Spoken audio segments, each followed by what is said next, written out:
아버지, 그거 진짜로 하실 거예요? 요즘에 그런 잔치가 무슨 의미가 있어요? 오빠, 나는 아버지를 위해서 하는 거야. 우리한테 아버지가 어떤 분이셨어? 그동안 가족 위해서 고생하신 아버지를 위해 이 정도는 해야지. 꼭 그렇게까지 안 해도 충분히 감사한 마음을 표현할 수 있어. 굳이 호텔 같은 데서 팔순잔치를 할 필요는 없잖아. 아버지, 수술하고 나서 누가 간병 다 했는지 오빠도 알 거예요.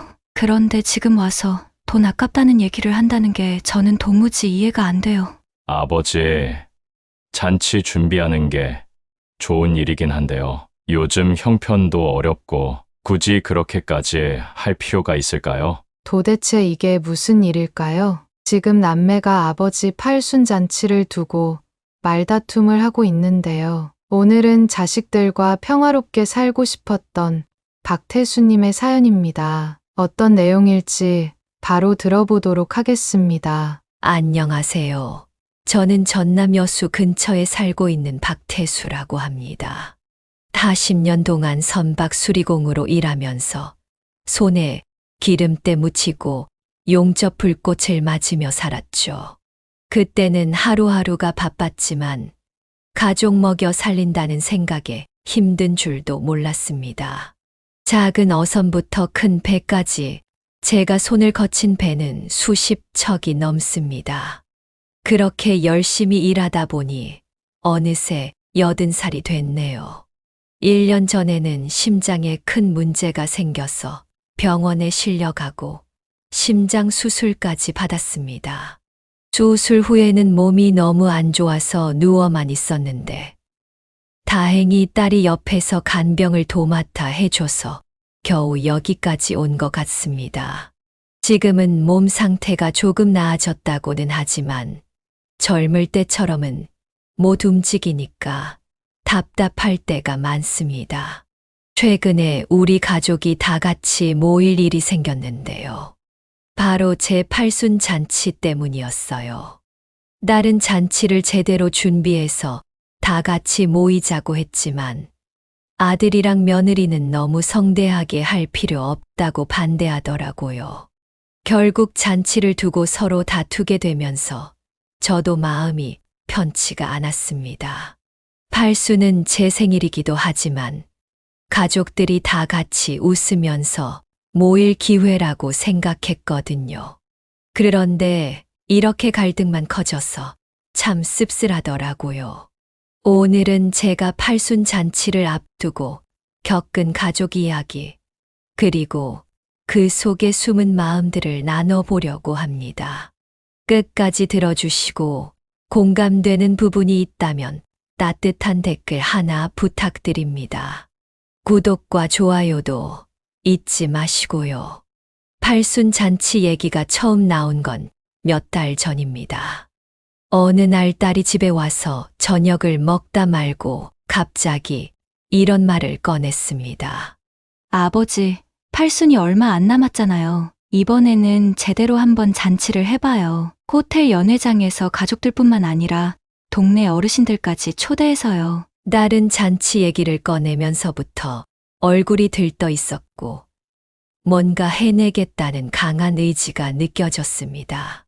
처음에는 저도 솔직히 내키지 않았습니다. 무슨 잔치야. 그냥 가족끼리 밥 한 끼 먹고 지나가면 되지. 요즘 시대에 그런 게 뭐 대단하다고. 딸은 제가 반대할 걸 예상이라도 한 듯 웃으며 대답했어요. 아버지는 그렇게 말씀하시겠지만 제가 꼭 하고 싶어서 그래요. 이번만큼은 저한테 맡겨주세요. 딸의 진심이 느껴져서 더 이상 말리지는 못했습니다. 며칠 뒤 딸이 다시 와서는 구체적인 계획을 이야기를 하더군요. 아버지, 호텔 예약도 해놨고요. 전통 상차림도 준비하려고요. 초대할 어르신들 명단도 이미 정리했어요. 딸이 보여준 계획표는 정말 세심하고 꼼꼼했습니다. 초대 명단, 음식 메뉴, 심지어 호텔 대관 시간까지 완벽하게 정리해 놨더군요. 딸이 이렇게까지 정성을 쏟는 걸 보니 마음이 뭉클하기도 했지만 한편으로는 너무 무리하는 건 아닌가 싶기도 했습니다.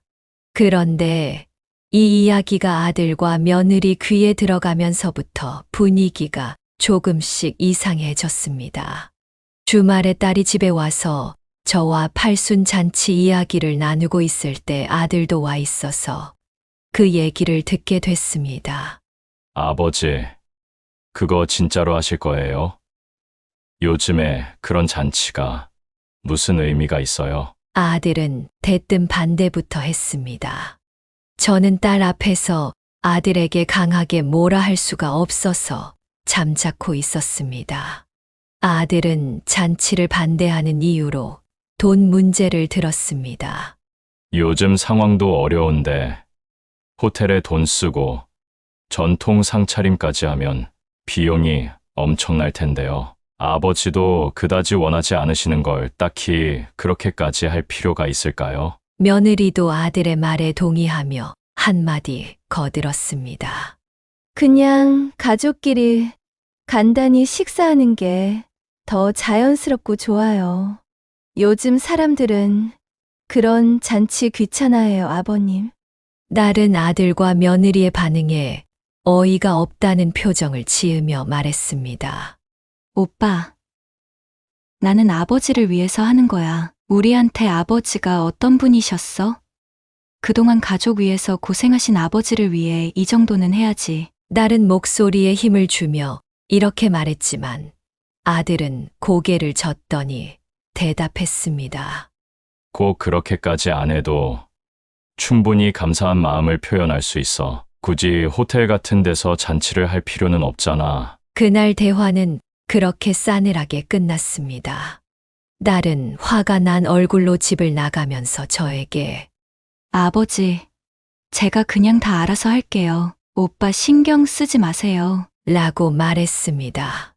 하지만 저는 그 말을 듣고도 마음이 무겁기만 했습니다. 아들과 며느리가 계속 딸의 계획을 반대할 걸 뻔히 알았기 때문이죠. 며칠 뒤 딸은 아이의 호텔 예약까지 끝내고 구체적인 계획을 가져왔습니다. 아버지, 초대 명단도 확정했고요. 음식도 예약해놨어요. 오빠가 뭐라 해도 신경 쓰지 마세요. 딸은 자신만만했지만 아들은 이 이야기를 듣고 저에게 전화를 걸어왔어요. 아버지, 도대체 왜 그렇게까지 하려는 거예요? 저희도 요즘 형편이 넉넉지 않은데 아버지 팔순 잔치한다고 돈 쓰는 건 좀 무리예요. 아들은 돈 문제를 이유로 계속 반대했습니다. 제가 이번에 이사를 준비하면서 비용이 많이 들어갔어요. 그런데 아버지 팔순 잔치 크게 하시는 게 솔직히 부담스러워요. 저는 아들의 말을 들으면서 한편으로는 이해도 갔습니다. 하지만 딸의 진심도 무시할 수가 없었습니다. 딸은 이런 상황에 화가 난 듯 며칠 뒤 저를 찾아왔습니다. 아버지, 수술하고 나서 누가 간병 다 했는지 오빠도 알 거예요. 그런데 지금 와서 돈 아깝다는 얘기를 한다는 게 저는 도무지 이해가 안 돼요. 딸의 말은 서운함이 묻어나 있었습니다. 저는 딸의 말을 들으면서도 뭐라고 대답하기가 어려웠습니다. 아들과 딸 모두 나름의 이유가 있으니까요. 이런 상황에서 며느리도 한마디 했습니다.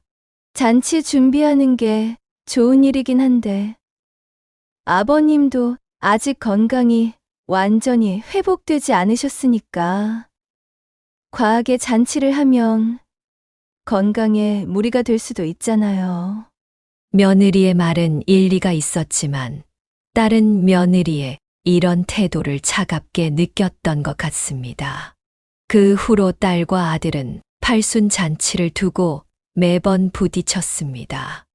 딸은 아버지를 위해 내가 다 알아서 할 건데 왜 반대하냐며 울분을 터뜨렸고 아들은 그게 문제야. 내 만족을 위해서 하는 거지. 아버지를 위한 게 아니잖아. 라며 맞섰습니다. 저는 그 둘 사이에서 그저 중재만 하려고 했지만 누구의 편도 들어줄 수 없는 상황이었습니다. 팔순 잔치를 둘러싼 갈등은 시간이 갈수록 깊어졌습니다. 딸은 자신의 진심이 무시당한다고 느꼈고, 아들과 며느리는 현실적인 이유로 딸의 계획이 과하다고 생각했습니다. 작은 잔치 하나가 우리 가족을 이렇게 갈라놓을 줄은 꿈에도 몰랐습니다. 팔순 잔치를 둘러싼 딸과 아들의 갈등은 점점 격해졌고, 이제는 서로를 보기도 꺼리는 상황까지 되어버렸습니다. 그저 잔치를 열고 말고를 두고 의견이 달랐던 일이 이제는 서로의 삶과 태도를 비판하는 수준으로 번지고 말았지요. 제 생일을 축하하자는 뜻에서 시작된 일이 이렇게까지 커질 줄은 저도 미처 예상하지 못했습니다. 딸은 잔치를 준비하며 자신이 아버지를 위해 최선을 다하고 있다고 생각했습니다. 딸에게는 아버지를 위한 감사의 표현이자 그동안 쌓아왔던 마음의 빚을 갚는 자리였나 봅니다. 하지만 딸은 점점 더 지쳐가고 있었습니다. 잔치를 준비하는 것도 벅찬데 아들과 며느리의 반대와 싸워야 한다는 사실이 딸의 마음을 더욱 무겁게 만들었습니다. 하루는 딸이 준비한 초대장과 행사 계획표를 들고 저를 찾아왔습니다. 아버지, 이게 제가 준비한 초대장이에요. 동네 어르신들, 아버지 예전 동료분들까지 모시려고 해요. 저희 가족뿐만 아니라 아버지 인생을 함께 하셨던 분들과 같이 축하드리고 싶어서요. 딸이 보여준 초대장은 정성스러웠습니다. 문구 하나하나가 딸의 마음을 담고 있었지요.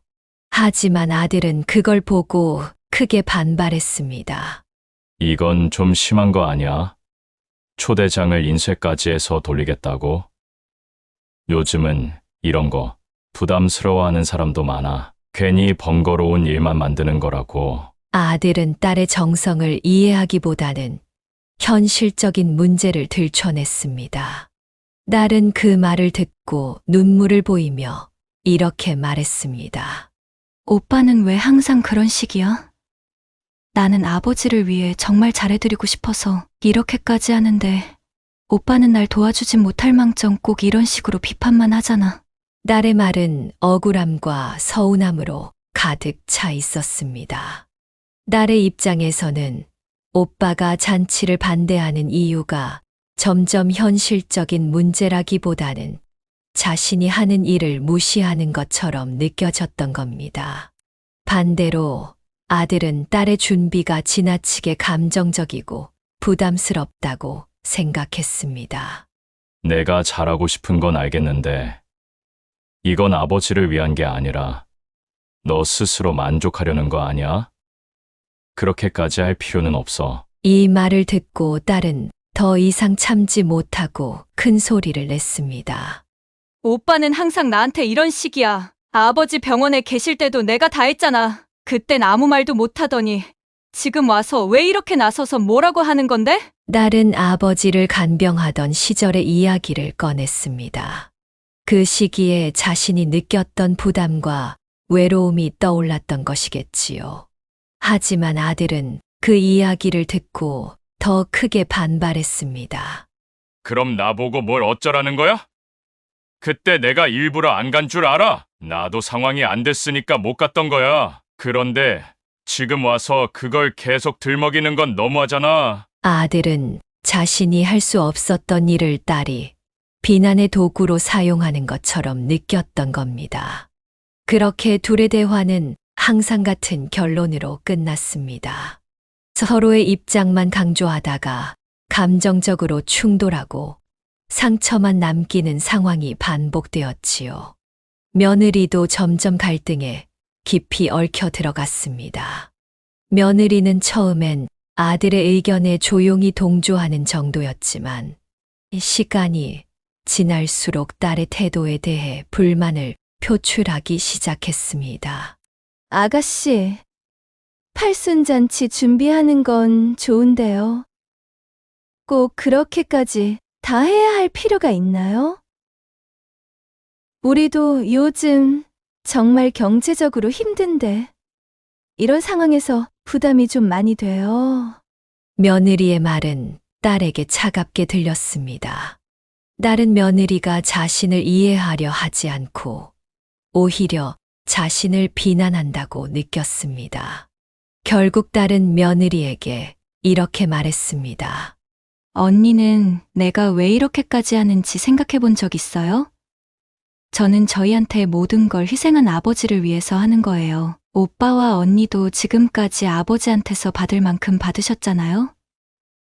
돈 쓰기 싫으면 안 내도 돼요. 제가 다 알아서 할 테니까 그냥 좀 가만히 있어 줬으면 좋겠어요. 딸의 이런 말투는 며느리에게 큰 불편함을 주었습니다.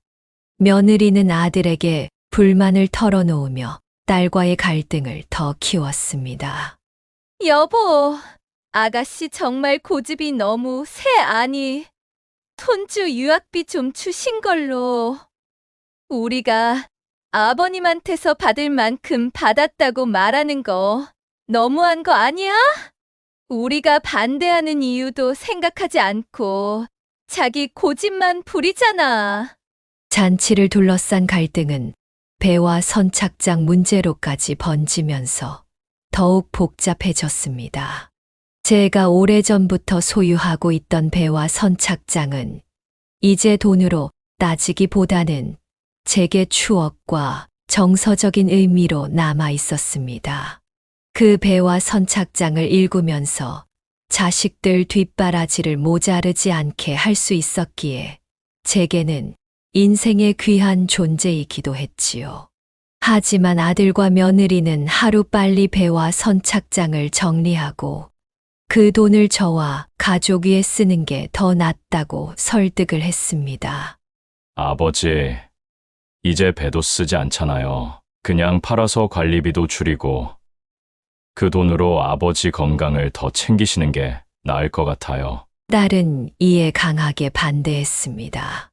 아버지에게 배는 단순한 자산이 아니잖아. 아버지가 평생 일하셨던 기억이 담긴 소중한 물건이야. 그걸 우리가 함부로 팔아버리면 아버지 얼마나 마음이 아프고 허전하실지 생각해봤어? 딸의 말에는 아버지와의 추억을 지키고자 하는 강한 애착이 담겨 있었습니다.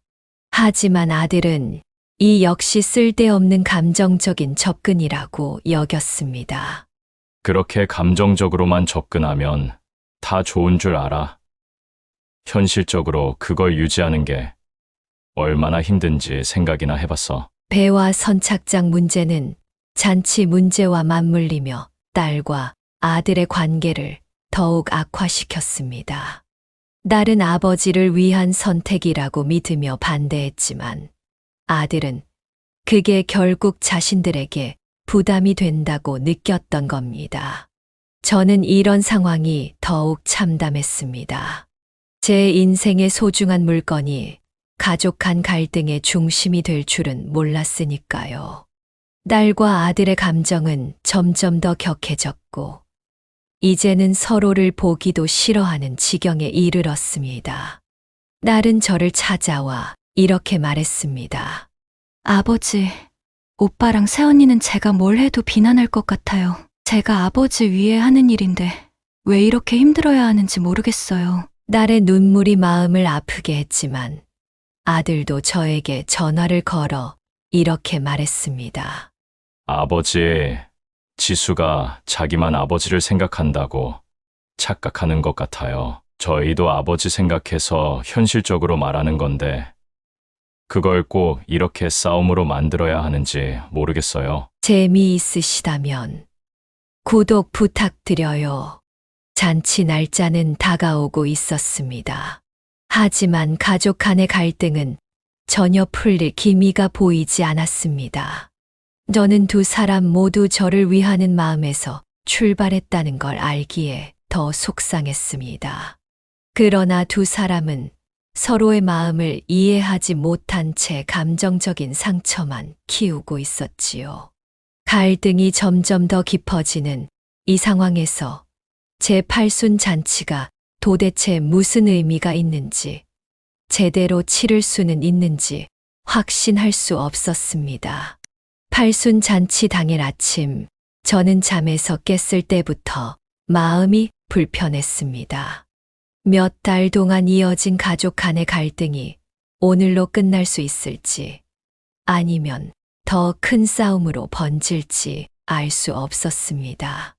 딸은 몇 주 동안 정성을 다해 준비를 했지만 아들과 며느리의 냉담한 태도로 인해 이미 마음이 많이 지쳐 있었습니다. 저는 딸의 얼굴을 볼 때마다 고마운 마음과 함께 안쓰러움이 뒤섞인 감정이 들었습니다. 딸이 그동안 보여준 노력에 비해 너무나 큰 상처를 받았기 때문입니다. 잔치 준비를 끝낸 딸은 아침 일찍 저를 데리러 왔습니다. 딸은 짧게 웃으며 아버지, 이제 가요. 손님들이 곧 오실 거예요. 라고 말했지만 그 웃음 뒤에는 많은 긴장과 걱정이 담겨 있었습니다. 저도 차마 딸의 마음을 짚어 물을 수가 없었습니다. 오랜만에 가족들이 모두 모이는 자리에서 좋은 추억을 만들고 싶었던 딸의 기대가 이루어지지 않을 수도 있다는 불안이 컸을 겁니다. 장소에 도착하니 이미 초대받은 손님들이 속속 모여들고 있었습니다. 이웃 어르신들과 예전 직장 동료들이 반갑게 인사하며 축하해 주셨습니다. 태수씨, 80살이라니 정말 축하하오. 딸이 참 잘했구만. 따님이 정성이 대단하네요. 이런 잔치 요즘 보기 드문데 참 보기 좋소. 손님들의 말은 저에게 고맙고도 미안한 말이었습니다. 한편으로는 딸의 노력이 주변 사람들에게 인정받는 것 같아 안도했지만 아들과 며느리가 아직 오지 않았다는 사실이 마음에 걸렸습니다. 아들과 며느리는 잔치 시작 직전에야 겨우 도착했습니다. 두 사람 모두 단정한 차림이었지만 표정은 굳어 있었습니다. 아들은 저를 보며 간단히 말했습니다. 아버지, 건강하시죠?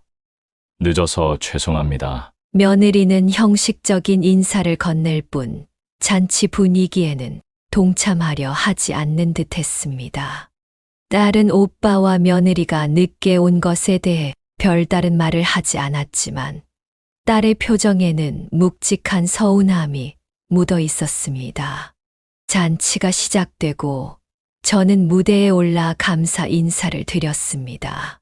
여러분, 이렇게 와주셔서 감사합니다. 저는 제 인생에 이런 날이 올 줄 몰랐습니다. 가족들과 함께 이렇게 축하받을 수 있는 자리가 있다는 것만으로도 정말 행복합니다. 무엇보다 이 자리는 제 자식들이 만들어준 자리입니다. 딸과 아들, 그리고 며느리에게 고맙다는 말을 꼭 하고 싶습니다. 감사 인사를 하는 동안 목소리가 떨리기 시작했습니다.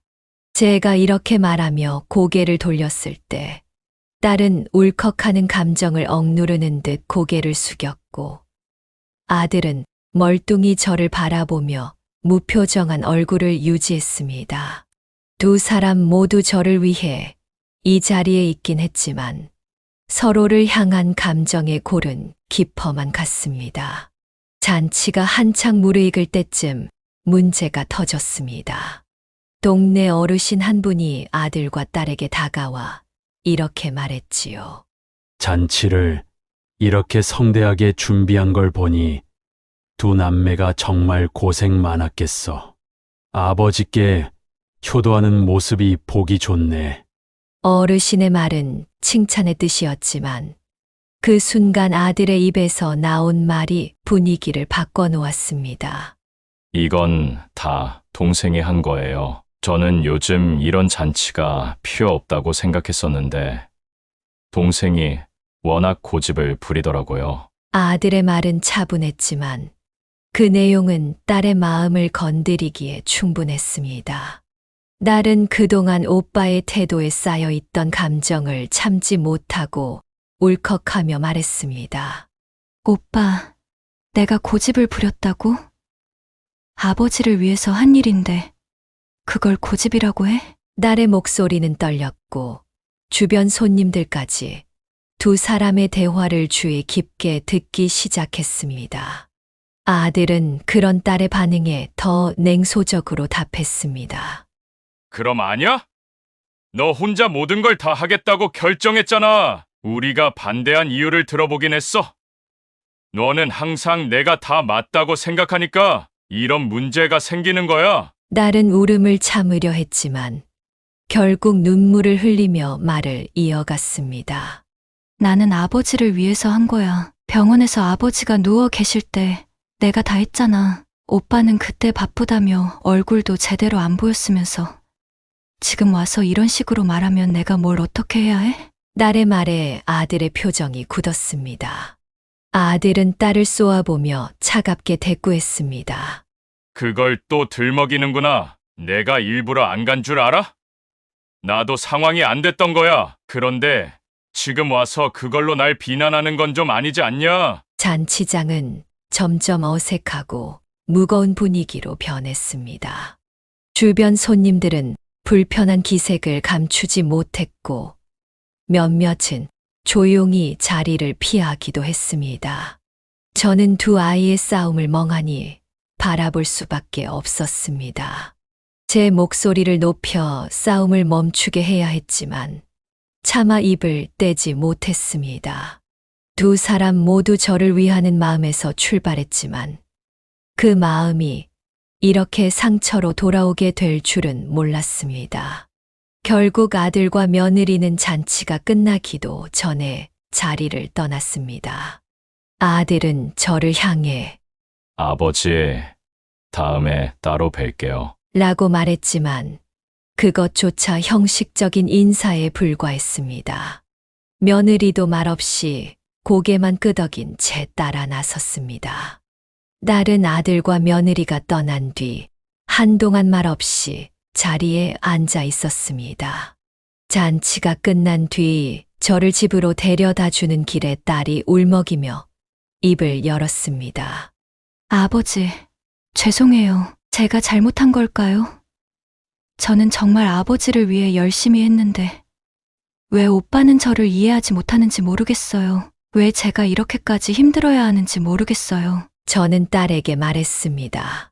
내가 잘못한 건 없다. 내가 한 모든 일은 내가 다 안다. 그러니 오빠를 미워하지 말아라. 오빠도 나름의 입장이 있었을 거야. 시간이 지나면 이해할 날이 올 거다. 하지만 제 말이 딸의 마음에 위로가 되었는지는 알 수 없었습니다. 딸은 고개를 끄덕이며 눈물을 닦았지만 표정은 여전히 무거웠습니다. 팔순 잔치가 끝났지만 제 마음은 한없이 공허했습니다. 이 잔치는 제 인생의 좋은 날로 기억되기보다는 가족의 갈등과 아픔이 드러난 자리로 남게 될까봐 두려웠습니다. 두 아이의 상처를 봉합하기 위해 제가 무엇을 할 수 있을지 고민은 깊어졌습니다. 팔순 잔치 이후 저는 한동안 마음의 안정을 찾지 못했습니다. 잔치를 준비하며 헌신했던 딸과 현실적인 이유로 반대했던 아들이 보여줬던 대립과 다툼이 계속 머릿속을 맴돌았습니다. 두 사람 모두 저를 생각해서 나온 행동이었지만 결국 서로를 이해하지 못하고 상처만 주고받는 모습에 저는 자꾸만 한숨이 나왔습니다. 팔순이라는 날이 제게 축복으로 기억되기보다는 자식들 사이의 골이 깊어진 날로 남을까봐 두려웠습니다. 몇 달이 지났지만 딸과 아들은 서로에게 연락하지 않았습니다. 딸은 잔치가 끝난 뒤 오빠와의 갈등에 대해 말도 꺼내고 싶지 않은 듯 했고, 아들은 여전히 자신의 입장만 고수하며 동생이 자신을 몰아붙였다고 여기는 것 같았습니다. 두 사람 사이에서 저는 고민 끝에 결심했습니다. 더 늦기 전에 이 상황을 바로잡아야겠다는 생각이 들었기 때문입니다.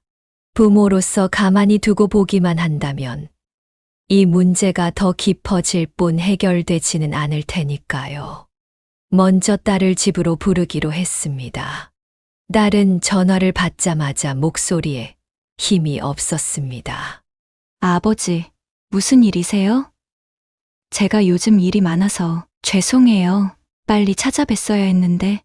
딸은 오빠와의 갈등이 여전히 마음에 남아 있었던 것 같습니다.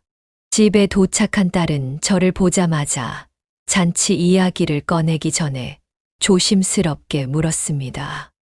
아버지, 오빠랑 새언니 연락 왔어요? 그 말에 저는 딸이 여전히 오빠와의 관계에 대해 마음이 걸려 있다는 걸 느꼈습니다.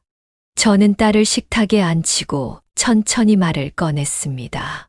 내가 그날 잔치를 준비하면서 얼마나 애썼는지 아버지는 잘 알고 있어. 내가 오빠와 새언니 때문에 마음이 상했겠지만 그날 내 오빠도 나름대로 고민이 있었을 거다. 너희 둘 다 나를 생각해서 야운 행동이라는 건 아버지가 잘 알아. 그런데 왜 서로 그렇게 상처를 주고받아야 했을까 생각하니 아버지가 너무 마음이 아프다. 딸은 제 말을 듣고 눈을 떨구었습니다. 한동안 침묵하던 딸이 어렵게 입을 열었습니다. 아버지, 저도 알아요. 오빠도 자기 방식대로 아버지를 생각한 거겠죠. 그런데 제가 준비한 걸 그렇게까지 반대하고 제가 하는 일을 무시하는 것처럼 보여서 너무 힘들었어요. 제가 틀렸던 걸까요? 딸의 목소리에는 억울함이 가득했습니다. 저는 딸의 손을 잡으며 말했습니다. 내가 잘못한 건 하나도 없다. 하지만 내 오빠도 내 마음을 이해하지 못했을 뿐인 거야. 내가 먼저 손을 내밀면 어떻겠니? 오빠도 지금은 마음이 무거울 거야. 딸은 고개를 끄덕였지만 여전히 망설이는 듯 보였습니다. 딸의 마음속에는 오빠에 대한 서운함과 화가 여전히 남아 있었던 겁니다. 저는 딸에게 말했습니다. 내가 먼저 다가가는 것이 결코 지는 게 아니다. 가족은 서로 이해하고 포용하면서 살아가는 거야. 내가 늘 딸 옆에 있을 테니 걱정하지 말고 한번 용기를 내 먼저 전화해봐. 딸은 마침내 결심한 듯 고개를 끄덕였습니다.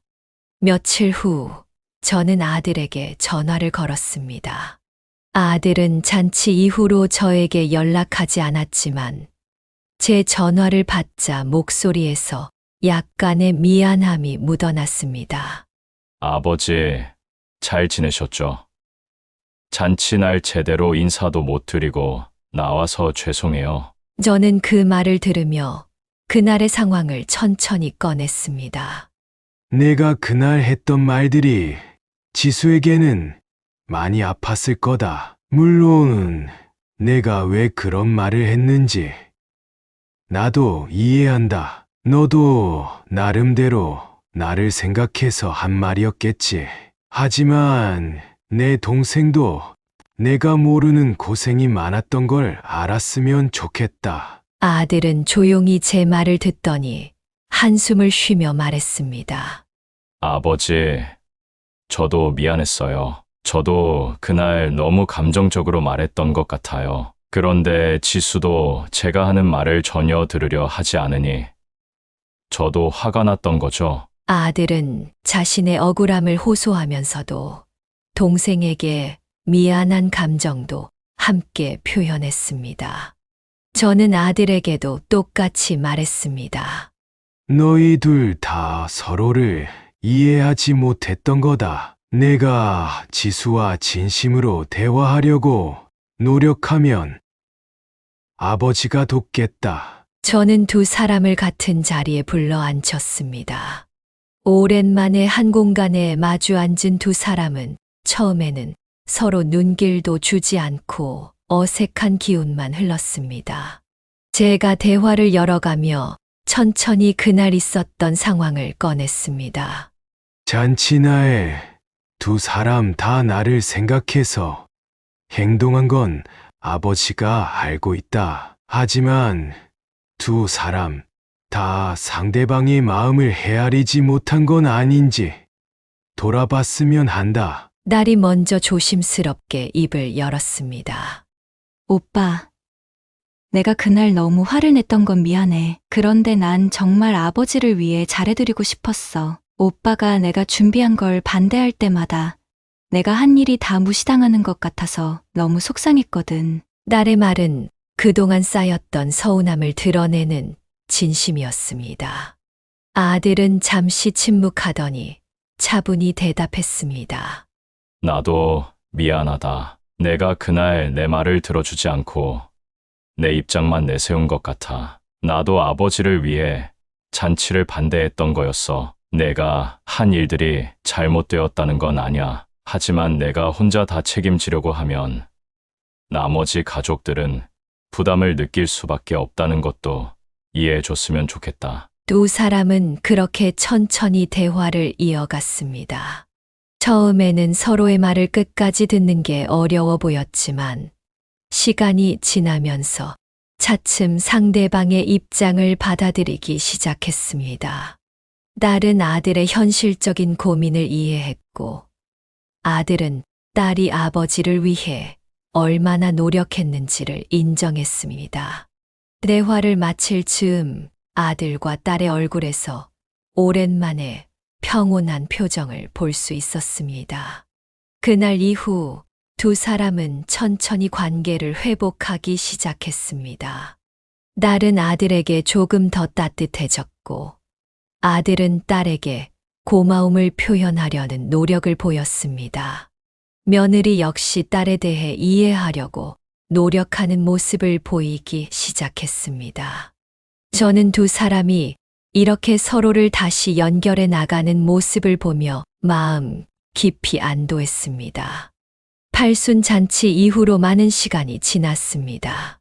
이제야 가족들이 다시 평온을 되찾고 서로를 이해하기 시작하는 모습을 보며 저는 마음 깊이 감사한 생각이 듭니다.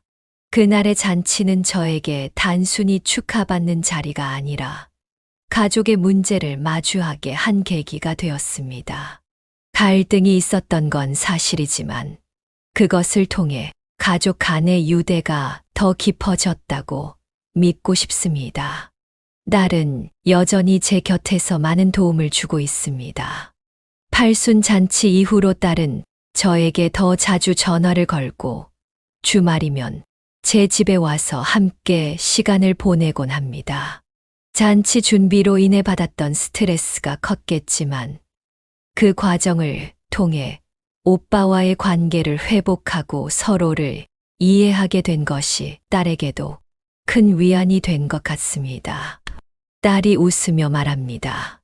아버지, 오빠랑도 예전처럼 연락하고 지낼 수 있어서 다행이에요. 이제는 아버지 건강만 잘 챙기시면 돼요. 아들도 변했습니다.